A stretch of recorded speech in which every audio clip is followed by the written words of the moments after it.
اسی طرح ہمارا نصاب تعلیم حالات و تغیرات کو مد نظر رکھتے ہوئے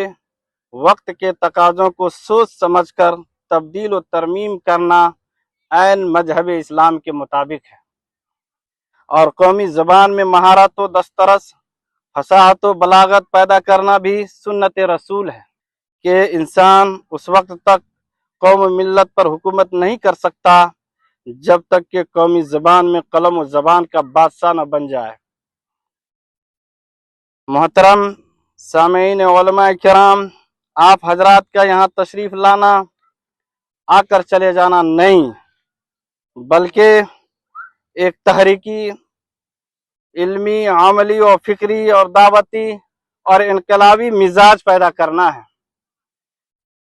ایک علمی و فکری، دعوتی و تحریکی کے ساتھ ایک اہم مہم مروجہ نصاب تعلیم کو کیسے بطور اصلاح ترمیم کی جائے اور لسان قوم پر تصنیف و تالیف کے ساتھ علماء کرام کے اندر قومی زبان میں کیسے فصاحت و بلاغت حاصل ہو اور علماء کرام سیاست قیادت میں کیسے حصہ لیں، یہ تحریکی آواز صرف دوحہ قطر تک محدود نہیں رہی، بلکہ مدارس اسلامیہ نیپال کے گوشے گوشے، چپے چپے، گلی گلی میں پھیل رہی ہیں، اور اصحاب الہمہ کے افراد انفرادی یا اجتماعی طور پر ہوں، جہاں گئے جس سے ملے یہی فکر دامنگیر ہے کہ ملکی حالات کے تناظر میں کیسے اپنی دل کی دھڑکن و کڑہن کو نظمہ مدارس اسلامیہ نیپال اور دانشوران قوم ملت کو پیش کیا جائے۔ آج بھی وہی صدا دہرائی جا رہی ہے کہ علماء کرام اب سوال پیدا کرنا شروع کر دیے ہیں کہ مولانا، یہاں دینی اسلامی کتابیں نیپالی زبان میں دستیاب نہیں ہیں۔ ان علماء کرام کے سوال نے ناچیز کے قلب و جگر، افکار و خیالات کو جھنجھوڑتے ہوئے بیقراری میں مبتلا کر دیا کہ اچانک دل میں ایک بات آئی کہ نیپالی زبان میں اسلامی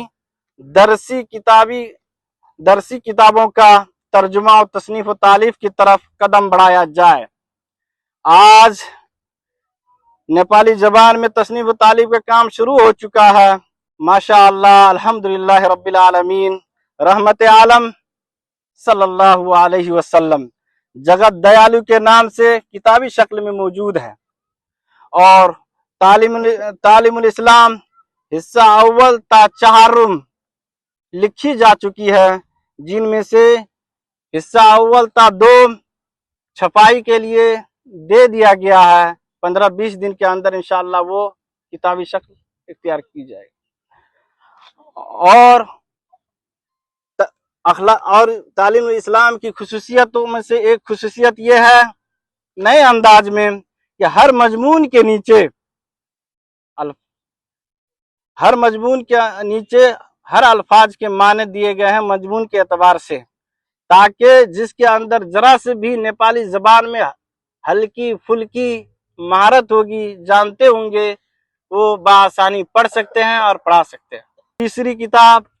اخلاقی کہانیاں حصہ اول چھپائی کے لیے دے دیا گیا ہے، وہ بھی اس مہینے کے آخر میں انشاءاللہ کتابی شکل میں آ جائیں گی،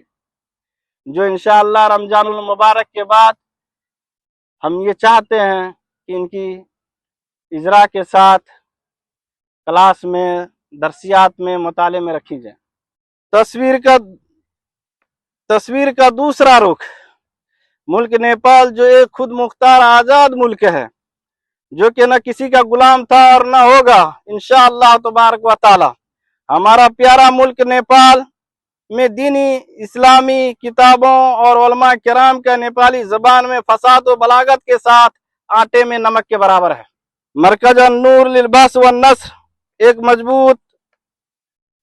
منظم، حکومت سے منظور شدہ تنظیم ہے، جس کے جنرل سیکریٹری مولانا استاد مولانا سہیل صاحب الندوی ہیں، جس کے پلیٹ فارم سے مندرجہ ذیل بالا کتابوں کا اجرا ہونا طے ہے، اور کچھ کتابوں کا اجرا ہو چکا ہے۔ اللہ تعالی مرکز النور للبحث کو سدا بہار رکھے، آمین۔ اب ہم چند نکات کی طرف آتے ہیں۔ ملکی حالات کے پیش نظر نیپالی زبان میں اسلامی درسی مرکزی کتابوں کا ترجمہ و تصنیف و تالیف کا کام کیسے کریں؟ پہلا پوائنٹ، اور ان کتابوں کی بتدریج کیسے نشر و اشاعت کی جائے اور کیسے ان کتابوں کو منظر عام پر لایا جائے اور اس عظیم تاریخی کار خیر کے لیے امدادی مالی فراہمی شکل کیسے اختیار کی جائے، اور جو علماء کرام جہاں ہیں، جس جگہ ہیں، اپنے اپنے علاقے اور گاؤں کے ذمہ داران مدارس نیپال سے بات چیت کرنے کی کوشش کریں، کیونکہ ہمارے علماء کرام کا اپنے گاؤں کے مدرسے میں بہت کچھ پکڑ ہے اور بہت وہ کچھ کر سکتے ہیں۔ تو اللہ تعالیٰ سے دعا ہے کہ اللہ تعالیٰ ہمیں اور آپ کو اس اصحاب الہمہ العالیہ نیپالیہ کو سدا بہار رکھے، اور جتنے بھی حضرات